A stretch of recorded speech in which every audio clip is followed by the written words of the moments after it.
clarify that because Mr. Peterson, you kind of indicated in your remarks that this was a retaliatory issue with unionization, and we also respect workers' rights to unionize. However, according to the 2025 North Battleford City budget, which was uploaded onto their website earlier this year, the city had actually intended on increasing the transit budget by over $3,000 compared to 2024. In fact, there's no record of City Council ever having voted on decreasing the transit budget on January 7th, 2025. There was, however, a request by Transit Management to increase the budget by over $30,000. Transit Management was made aware of union activities on January 6th via email. Even if Council had voted to cut transit on January 7th, that may explain why they felt the need to add transit to the agenda at the last minute. In fact, according to the meeting minutes, on March 10, 2025, just days after transit workers voted to unionize, City Council voted to slash the transit budget by over 60%, from over $268,000 to just over $113,000. Ultimately, the timeline just doesn't add up.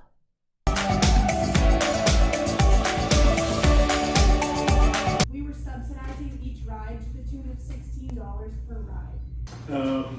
The ridership numbers that are given to us from the board is actually recorded numbers that the drivers submit.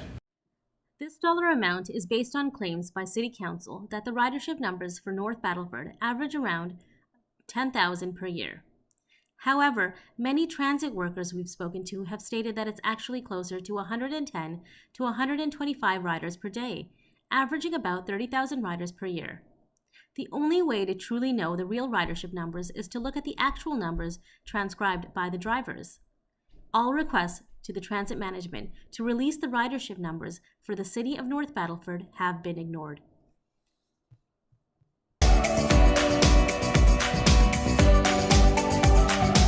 Another claim made by Councillor Lightfoot was that the transit budget for the city falls on the provincial government. Transit, such as Regina, Saskatoon, Moose Jaw, other communities in the province do, because they have ridership in excess of 30,000 riders per year. The issue around provincial funding for transit is a valid conversation that should be addressed for a later date. However, the issue at hand is not about the provincial government. At this moment, residents are concerned about the cut in transit that was made by the city. The provincial government had nothing to do with how council voted. Workers believe the cuts were made in retaliation to transit workers voting to unionize. So their response to an underfunded transit system is to cut the transit budget even more? Make it make sense.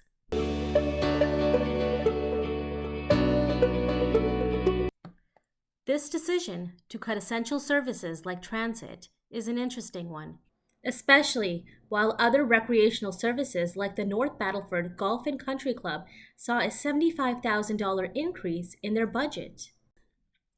This particular Golf and Country Club has membership fees for young adults starting at just over $1,400. Having access to a car to help with means of transportation is a luxury that not everyone has, let alone can afford. Whether it helps riders go to school, to work, get groceries, or attend doctor's appointments, you don't need any context to know these small errands carry weight in our lives. And without these services, individuals are denied a necessity that many don't think twice about. When the city reduces availability for public transportation, it cuts off the very lifeline that keeps North Battleford moving.